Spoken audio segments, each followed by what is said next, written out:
ও মুসলমান ভাইরা, ঈসা আলাইহিস সালাতু ওয়াস সালামকে আল্লাহ রাব্বুল আলামিন বললেন, ও আমার জামানার পয়গম্বর, আপনার হাতের ভিতরে যেই লাঠিটা আছে এই লাঠি দিয়ে আপনি বিসমিল্লাহ বলে পাথরকে আঘাত করেন।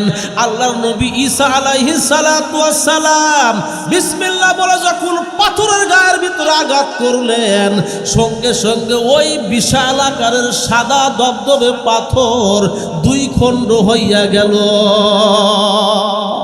ও মুসলমান ভাইরা, ঈসা আলাইহিস সালাতু ওয়াস সালাম আশ্চর্য হয়ে গেলেন, আল্লাহকে ডাকতে বললেন, রব্বুল আলামিন। এর আগে ঈসা নবী আল্লাহর ওই বান্দাকে, আল্লাহর ওলিকে ডাকতে বললেন, ও আল্লাহর বান্দা, তুমি কতদিন হলো পাথরের ভিতরে তুমি আল্লাহর ইবাদত করো আমি জানতে চাই। আল্লাহর বান্দা বলেন, হুজুর, 1 বছর নয়, 2 বছর নয়, আমি 400 বছর হলো আমি এই পাথরের ভিতরে বসে বসে দাঁড়িয়ে দাঁড়িয়ে আমি আমার আল্লাহর ইবাদত করি। জোরে কোন মারহাবা। ইন্না ফি খালকিস সামাওয়াতি ওয়াল আরদি ওয়া ইখতিলাফিল লাইলি ওয়ান নাহারি লা আয়াতিল লিউলিল আলবাব।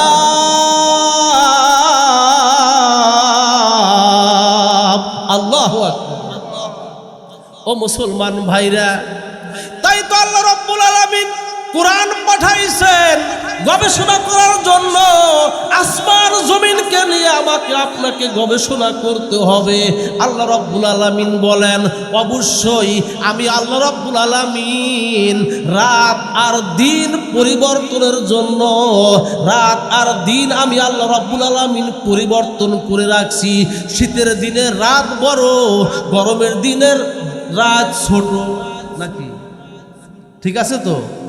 আল্লাহ এই কথাই বলতেছেন, ইন্না ফি খালকিস সামাওয়াতি ওয়াল আরদি ওয়া ইখতিলাফিল লাইলি ওয়ান নাহার। আমি আল্লাহ রাব্বুল আলামিন আসমান আর জমিন সৃষ্টির মাঝে, দিন আর রাত পরিবর্তনের মাঝে আমি আল্লাহ, যারা জ্ঞানী মানুষ তাদের জন্য আমি আল্লাহ নিদর্শন রেখে আসছি। জোরে কোন সুবহানাল্লাহ। জ্ঞানী কারা? ও মুসলমান ভাইরা, আজকে তো জ্ঞানী লোকের অভাব নাই। প্রাইমারি স্কুলে ক্লাস 5 পর্যন্ত পড়ে নাই, কিন্তু দেখবেন কথার সাথে পারা যায় না, যুক্তির সাথে পারা যায় না। কোরআন তো শুদ্ধ নাই, হাদিস তো জানেই না। ও মুসলমান ভাইরা, আল্লাহ রাব্বুল আলামিন বলেন জ্ঞানী কারা? আল্লাহ রাব্বুল আলামিন জ্ঞানী লোকের আল্লাহ ডেফিনিশন দিচ্ছেন, الذين يذكرون الله قياما وقعودا وعلى ربهم سبحان الله ওয়ালা জুনুবিহিম। আল্লাহ বলেন জ্ঞানী হলো তারা যারা বসে বসে আমি আল্লাহকে স্মরণ করে, যারা দাঁড়াইয়া দাঁড়াইয়া আমি আল্লাহকে স্মরণ করে, যারা বিছনায় গিয়ে আমি আল্লাহকে স্মরণ করে। ও মুসলমান ভাইরা, এই আয়াতের তাফসীরকারগণ লেখেন, বসে বসে আল্লাহকে স্মরণ করার অর্থ নামাজের আত্তাহিয়াতুর সূরতে বসে যখন বান্দা বলে আত্তাহিয়াতু লিল্লাহি ওয়াস সালাওয়াতু ওয়াত তাইয়্যিবাত। জোরে কোন সুবহানাল্লাহ। যখন আপনি আত্তাহিয়াতুর সূরতে বসে পড়তেছেন, আল্লাহ যত ইবাদত শারীরিক এবং আর্থিক যত ইবাদত আছে সব ইবাদত আল্লাহ তোমারই জন্য। জোরে কোন আল্লাহু আকবার। এটা হলো বসে বসে আল্লাহকে স্মরণ করা। দাঁড়া দাঁড়া আল্লাহকে স্মরণ করার অর্থ, আপনি নামাজে দাঁড়াইছেন, নামাজে দাঁড়ায়া যখন আপনি একা একা কোরআন পড়তেছেন, বিসমিল্লাহির রহমানির রহিম, কুল হুয়াল্লাহু আহাদ আল্লাহুস সামাদ লাম ইয়ালিদ ওয়া লাম ইউলাদ ওয়া লাম ইয়াকুল লাহু কুফুয়ান আহাদ। জোরে কোন আল্লাহু আকবার। যখন আপনি দাঁড়ায় দাঁড়ায় আল্লাহর কোরআন তেলাওয়াত করবেন, দাঁড়ায় দাঁড়ায় আল্লাহর কোরআন তেলাওয়াত করাই হলো বড় ইবাদত। জোরে কোন সুবহানাল্লাহ। বসে বসে আল্লাহকে স্মরণ করার অর্থ কি? শুয়ে শুয়ে আল্লাহকে স্মরণ করার অর্থ, আপনারা যখন মাহফিল থেকে যখন বাড়িতে যাবেন, বাড়িতে যাবার পর সর্বপ্রথম ডান কাঁধ হয়ে আপনি ঘুমায় শুয়ে পড়বেন। এরপরে আল্লাহর নবী যেই দোয়াটা পড়তেন ওই দোয়াটা পড়বেন, আল্লাহুম্মা বিইসমিকা আমুতু ওয়া আহইয়া। জোরে কোন সুবহানাল্লাহ। এটা হলো শুয়ে থেকেও আল্লাহকে স্মরণ করা। আপনি এই সুন্নাত স্মরণ করে নবীর এই একটা সুন্নাত মেনে আপনি ঘুমায় গেলেন, যদি ওই রাত্রে যদি আপনি মারা যান, আল্লাহ তাআলা আপনাকে শহীদি মর্যাদা দান করবেন। সুবহানাল্লাহ বলেন। শুধু একটু মাইনা শুনতে বলতেছিলাম, ঈসা আলাইহিস সালাতু ওয়াস সালাম ওই পাথরের ভিতরে থাকা ওলিকে ডাকতে বলে, ও আল্লাহর বান্দা, তুমি কতদিন পর্যন্ত এই পাথরের ভিতরে থেকে আল্লাহকে ডাকো? আল্লাহর ওলি ডাকতে বলে, হুজুর 1 বছর নয়, 2 বছর নয়, 400 বছর হলো আমি পাথরের ভিতরে বসে বসে দাঁড়াইয়া দাঁড়াইয়া আমি আমার মালিক আল্লাহর ইবাদত করি। আর আমরা 5 ওয়াক্তই পড়তে চাই না। জান্নাত এত সহজ? ও মুসলমান ভাইরা, আল্লাহর নবী ঈসা আলাইহিস সালাতু ওয়াস সালাম আশ্চর্য হয়ে আল্লাহকে ডাকতে বলেন, আল্লাহ, আমার জানা মতে বর্তমান বিশ্বে শুধু তাই নয়, কিয়ামতের আগ পর্যন্ত আমার মনে হয় এই ব্যক্তির চাইতে বড় কোনো আবেদ, বড় কোনো আলেম, বড় কোনো আল্লাহওয়ালা ব্যক্তি দুনিয়াতে আর আসবে না। কে বলল? আল্লাহর নবী ঈসা বললেন। আল্লাহ রাব্বুল আলামিন ডাকদা বললেন, পয়গাম্বার শোনো, না না, তোমার কল্পনা, তোমার মন্তব্য ঠিক নয়। শুনে রাখো, আমি আল্লাহ রাব্বুল আলামিন তোমার পরে যেই নবীকে আমি পাঠাবো তিনি হলেন আমার হাবিব মুহাম্মাদুর রাসূলুল্লাহ সাল্লাল্লাহু আলাইহি ওয়াসাল্লাম। আমার নবী না, আমার নবীর একজন সাধারণ একজন আমার নবীর সাধারণ একজন উম্মত যদি ওই শাবান মাসের আল্লাহ শবে বরাতের রাত্রিতে যদি উম্মতে মুহাম্মাদি যদি একটা রাত্রি যদি জাগরণ করতে পারে, একটি রাত্রি যদি আল্লাহর ইবাদত করতে পারে, আমি আল্লাহ রাব্বুল আলামিন ওই উম্মতে মুহাম্মাদির আমলনামায় 400 বছরের চেয়ে বেশি ইবাদত করলে যেই পরিমাণ নেকি হয়, ওই পরিমাণ নেকি আমি আল্লাহ তাদের আমলনামায় দিয়া দিব। কয় রাত? শুধু একটা রাত।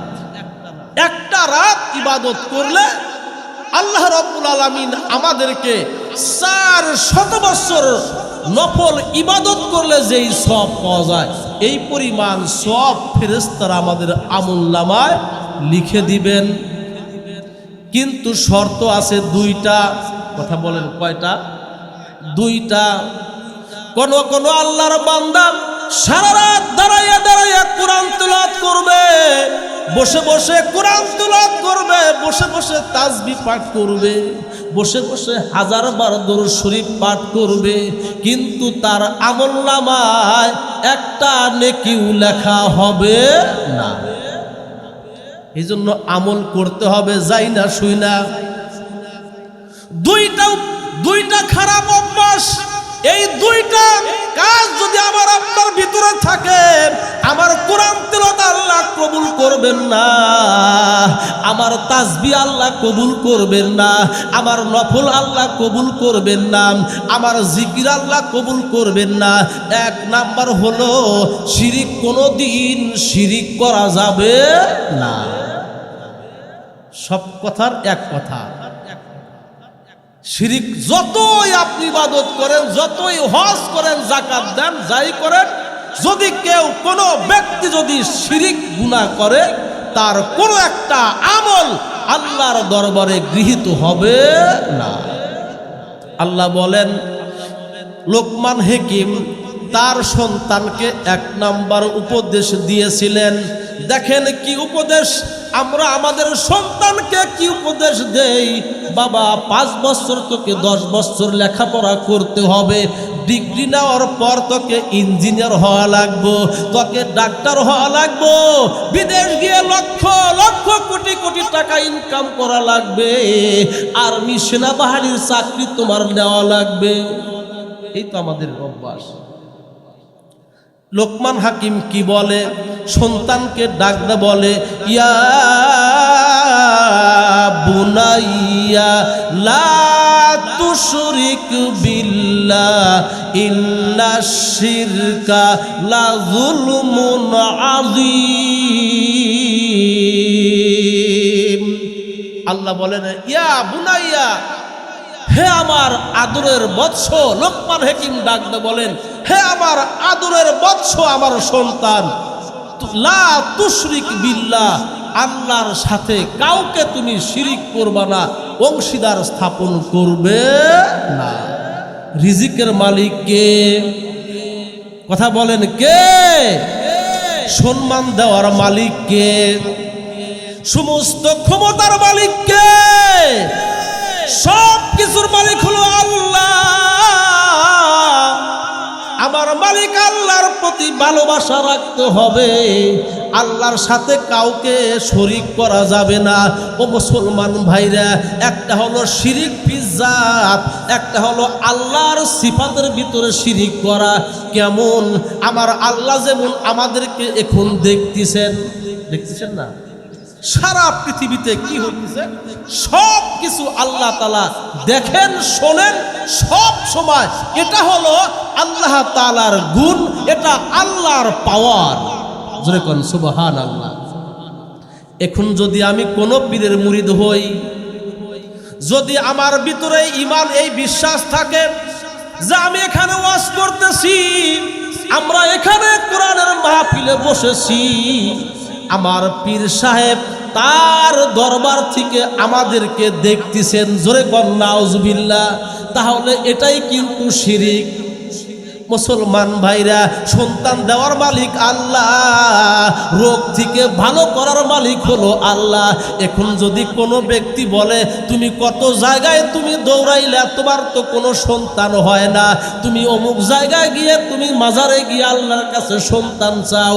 ও মুসলমান ভাইরা, যদি কোনো ব্যক্তি ওই মাজারওয়ালার কাছে গিয়ে সন্তান চায়, মনে রাখবেন এটা হলো শিরিক গুনাহ হবে। মাজারওয়ালার কাছে কোনো কিছু চাওয়া যাবে না। আপনি ওই হক্কানি পীর মাশায়েখ পীরদের আপনার কবরের সাইডে গিয়ে আপনি দোয়া করবেন, আপনি তাদের জন্য দোয়া করবেন, তাদের ফয়েজ এবং বরকত আপনার ভিতরে আসবে। আমি পীরদের বিরোধী না, কারণ আমরাও হক্কানি পীর সাহেবদের আমরা মুরিদ। কোন পীর যদি বলে, কোন পীরের মাজারে যদি সেজদা চলে, পীর সাহেব দাঁড়ায় আছে, মুরিদ যদি এসে সেজদা দেয়, যদি পীর কিছু না বলে, বুঝবেন যে এখানে সমস্যা আছে।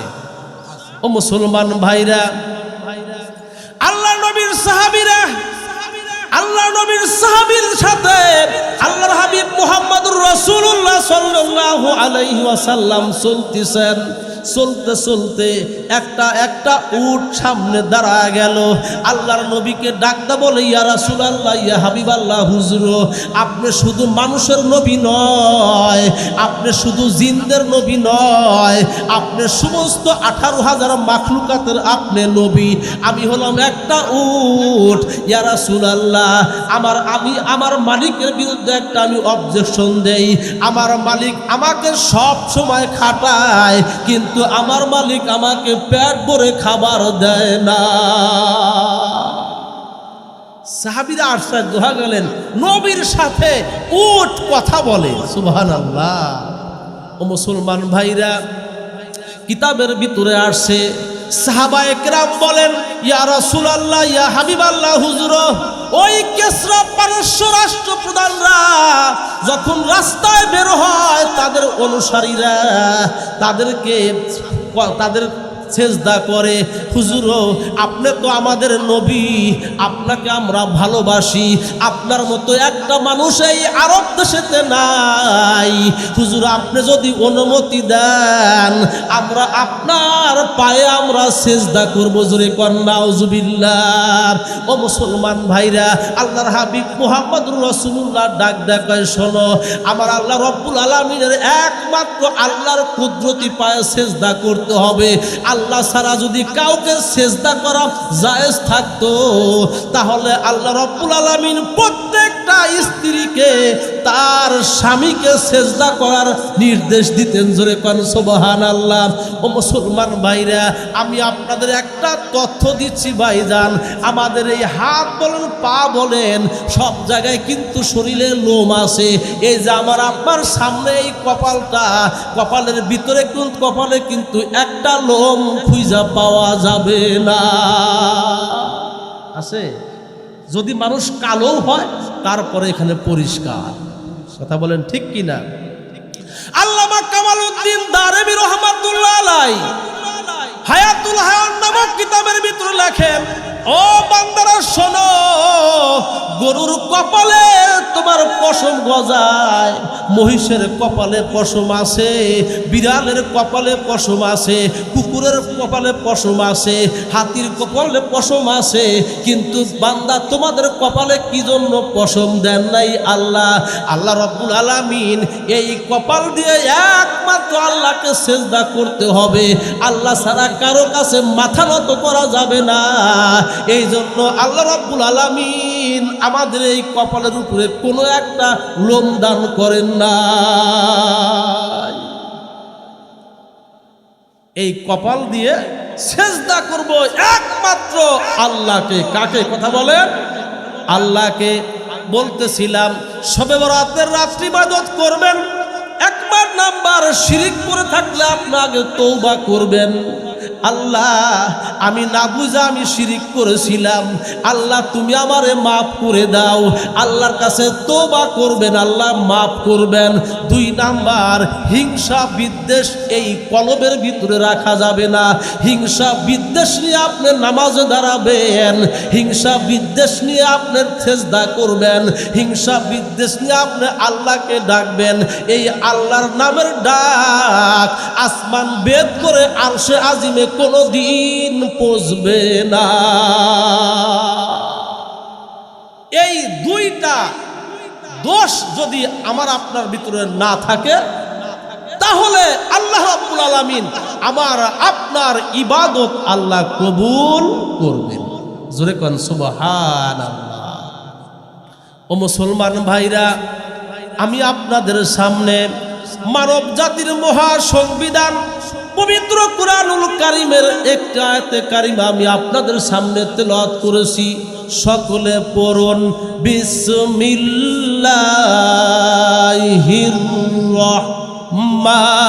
রহমানির রহিম।